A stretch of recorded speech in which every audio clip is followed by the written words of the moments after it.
বিশ্ব নবী মুতার প্রান্তরে সাহাবীরাকে নিযুক্ত করতেছেন। হঠাৎ করে কিছুক্ষণ পরে দাঁড়িয়ে যায় বলে, ওগো নবীজি, পেয়ে গেছি, আমি পেয়ে গেছি। বিশ্ব নবী বলেন, ও আব্দুল্লাহ, তুমি কি পেয়েছো? বলে, নবীজি গো, আল্লাহ রাব্বুল আলামিন ডাক দেয়া বলেন, ইন্নাল্লাহা আশতারা মিনাল মুমিনিনা আনফুসাহুম ওয়া আমওয়ালাহুম বিআন্না লাহুমুল জান্নাহ। আল্লাহ বলেন, ও মুমিনেরা রে, আমি আল্লাহ তোমাদের জান এবং মালটা কিনে নিয়ে নিয়েছি ওই জিনিসটার বিনিময়, যেটার নাম হলো জান্নাত, জান্নাত, জান্নাত।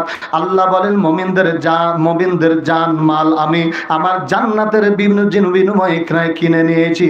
আল্লাহর নবীকে বলেন, নবীজি গো, আমার মাল আমার চাচা নিয়ে নিতে পারে, কিন্তু আমার জীবনটা আমার চাচা নিয়ে নিতে পারে না। আমি আব্দুল্লাহ বলে দিলাম,